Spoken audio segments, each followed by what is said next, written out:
the return on investing in a business could go up to 100% maybe.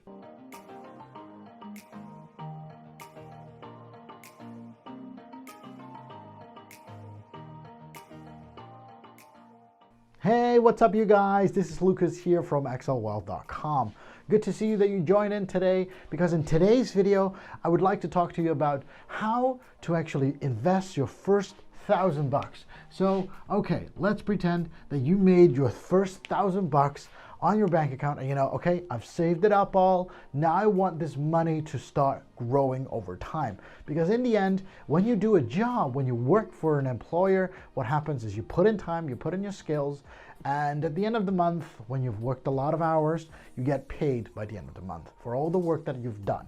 Now in this case, what you want to do is that you want your money to work for more money. So in this video, we're going to talk about 5 things that you can invest in. So 5 things that you can start investing in so that you can start making money over the long term, of course. And the money actually just works for more money. That's the whole idea. And the first one that I would like to talk about is dividend stocks. Sometimes I have difficulty spelling. Okay, so the first one we're going to talk about is dividend stocks. Dividend stocks is kind of, you use your money, you have a brokerage account, and what you want to do is you're going to buy a certain stock, a stock of a certain company. Now this could be, for example, Apple. Apple is, for example, one. Apple is a great dividend stock. You can put in your money and they will start. Apple just works, okay? So, and Coca-Cola is also one. Coca-Cola. So what is a dividend stock? You got to see it like this. A dividend stock is you start investing your money, for example, your $1,000, you put it in this company, you believe that this company will grow over time as well in value. But what they do in the meantime is they give you a certain amount of dividend, because with your $1,000 of shares owned in their company, well, let's pretend that, they have a 1,000 shares, and you buy a certain amount of shares with that, with $1,000, and you get a certain dividend. So every year you would get a dividend. So for Apple, I do know it's 1.3% per year. Coca-Cola, for example, it's 3.57%. And correct me if I'm wrong. It's 3.7 or 3.1. I think it's 3.1. So it's 3.1% over 1 year. So the moment you invest your $1,000 in Apple, and nothing really happens with the stock, it doesn't really grow up or it doesn't really fall down completely. If it stays like this, what happens at the end of the year, you would get 1.03% over that $1,000 that you invested. Now, this is, of course, let me just write that out for you in a different color.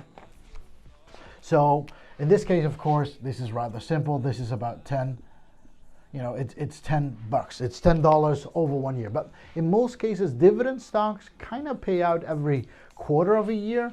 So every 3 months in a year. So in that case, this would mean, it's like it's like $250 per month for that $1,000 that you invested. Now you might be thinking, wow, I invested $1,000 and I only get $250 every quarter of a year. But you got to see it like this. If you would leave it on your bank account, it wouldn't do anything at all. Since, if you would take a look at the interest rates of the bank, I think the Bank of America gives you somewhere like 0.05% over a year. So compared to that, it's already 20 times as much compared to what you get at Apple. So Apple is not a bad deal if you compare it to the savings account on a Bank of America, the Bank of America. Okay? So that's a lot better idea, because your money is already working for more money just by staying in the dividend stock of Apple. Now, when we take a look at Coca-Cola on the other end, of course, Coca-Cola gives you 3.51%, which means at the end of the year, if you invest your $1,000, this is already $35, which is really not bad. It's $35 in a year time. This means that in a quarter, so you would divide it by 4, since dividend stocks tend to pay out every 3 months, so every quarter of a year, this will already be somewhere like $8.77. So you're seeing $1,000 every quarter pays you out $8. And the idea, of course, with dividend stocks is that the moment you buy this stock right now, is that the stock grows over time. So it's very important to select a good dividend stock that will grow in value over time and pays you a nice dividend every year. Now, you got to see it like this. There are a lot of people who use this as their income. So, for example, they would invest their $100,000. So, every time they would invest more because the companies could be paying out their money over time. And that's how you can get a certain income. You got to see it like this. Dividend stocks, if the moment they grow in value, they could grow their dividend payout as well. Depends, okay? Doesn't have to be like this. Can grow or can slightly decrease as well, depending on how good the economy is at that very moment. So they kind of can change this. But what happens, of course, is that you want to have a nice dividend amount of interest rate that you would get back at the end of the year. Now, if dividend stocks, for example, would be 10%, which is high, okay? I'll tell you this, 10% is high, doesn't happen very often.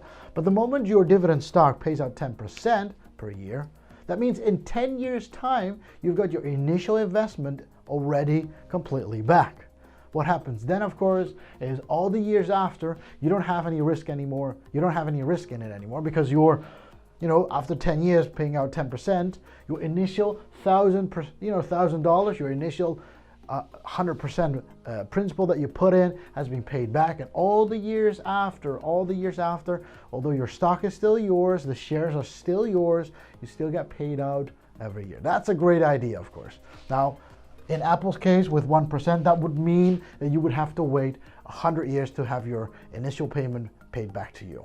But of course, hey, like I said, we want to look for a certain stock that grows over time in value so that the dividend stock becomes more and your $1,000 becomes more as well. That's what you kind of want, okay? So the moment Apple grows 8% in value, then what happens to your $1,000?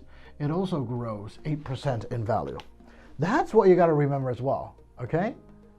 And this is how you can invest your first $1,000 in dividend stocks and get paid out nicely over time. And in the end, hey, what do you have to do? Nothing. You don't have to do anything. And that's the cool part about dividend stocks. And this is the first thing that you could do to invest your first $1,000. Okay, let's go to number 2. Okay, so the second thing that you should invest in, of course, with your $1,000 that you have. So you got your first $1,000, and the second thing that you should invest your $1,000 in is, of course, index funds. And I'll tell you this, index funds, I love index funds. Now, I also have dividend stocks in my own portfolio, of course, but I also have index funds. And index funds are slightly different. Now, for example, in dividend stocks, you would have to buy a certain stock, and that would, be generated as income every 3 quarters. And sometimes you have stocks that pay out every month. But the thing is, you get money every month. You get every quarter you get money. But in index funds, it's different. So the first thing is what you need to understand is an index fund is a portfolio of all kind of stocks put together. Now, what you see very often is that one index fund has somewhat around 90 different stocks in them, but they have a certain category. So they could be a category of technology. And then in this index fund, there is 90 different kinds of companies, 90 different kinds of stocks that you could buy into. Now, in most of these cases, an index fund has a fund manager. So somebody who takes care of all these stocks that are in here. Now, and the cool part is you can buy an index fund with a very low amount, for example, like $20, and you could already buy a very little share of a certain stock, of those 90 stocks inside. So if you would have 90 stocks here inside, so there are 90 stocks, and they have a certain value, these 90 stocks, but you only want to buy 100, you would want to buy Of those 90 stocks, you would use $100. Using $100, you can still do that because you get little shares of each of them. What happens is, of course, in dividend stocks, when you buy Apple and Apple, goes bankrupt, which is not really the case most likely, but if a certain company goes bankrupt, you lose all your investment. In this case, what happens, if one company of those 90 companies in that index fund goes bankrupt, you still have 89 other companies that will still back you up. So the share of $100, most likely you'll lose a bit. And $100, 90 stocks, it's kind of like $1 per stock. And if you lose one, it's only $1. So you won't even notice it because there are so many other companies backing it up. So that's kind of an index fund. So an index fund, and this is in most cases very passively. You don't have to do anything. The fund manager will take care of your stocks. They will take care of the stocks. Now, of course, what happens, of course, like I said, the moment you have a fund manager, that's somebody that you need to pay. Now, I'll tell you this, one of the most famous ones is, of course, Vanguard. So the Vanguard fund, what you see very often, the Vanguard index fund, what you'll see is that there are people, taking care of the fund, but Vanguard only charges like 0.05% as a fee, like taking care of fee, like they take care of the fund, they only charge you 0.05%, which is nice and cheap. But there are funds out there, of course, that will charge you maybe 1, maybe 2, maybe even 3% of what you get, of what they create for you. And this is why it's very important to take a look. Index funds are great. You don't have to do anything. There are other people taking care of your money, and it's super safe. But you got to take a look at how does this certain fund perform over time. Just goes for dividend stocks as well. How does a certain stock and fund perform over time? So it has to give value, of course, over time. And you got to see like this. So think about it. There are fees that will take off from your profit the moment you take it out, or if you have a certain transaction. That's different from dividend stocks. Of course, the moment you buy something, they will pay you out every time. Dividend stocks, on the one hand, of course, has a downside, which is they do charge you taxes over it because they do see it as income, whereas in index funds, they don't. Now, that's not a bad idea. The tax officials don't charge you taxes because it's index funds. Okay, so the third thing that you could do using your first $1,000 that you can invest in is something called REITs. And what are REITs? It's a real estate investment trust. So what happens is there's a platform that invests only in real estate, and you can just use a certain amount of money. You can put that in. You can, for example, you can use your first $1,000, and they're using this trust, this company, this platform will use your $1,000 to invest in real estate. So they will use your money to invest in real estate, and over time they will pay you back. And this could be somewhere between 4%, but also up to 12%. So which is not a bad idea, because the thing is, if you take a look at these stocks, dividend stocks or index funds, it's kind of abstract. You can't really touch it. You are the owner of Apple on paper. You have 1 millionth share of Apple. That's not really tangible. And in REITs, this case, if you would like to, you could go to the shopping mall that they build using your money. You could say, hey, I invested $1,000 in this shopping mall, so I am like 1,000th owner of this shopping mall. You could say that. You could, but you're not, because they are the owner, the REITs company, the platform. In most cases, this is just a publicly listed company as well.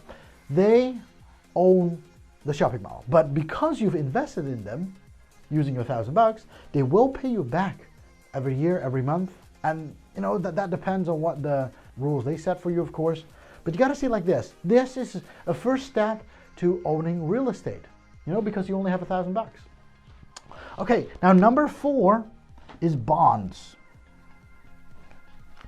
Not James Bond. Different bond. That's a different bond. Okay? Now bonds, you got to see it like this. Bonds are more kind of like a loan.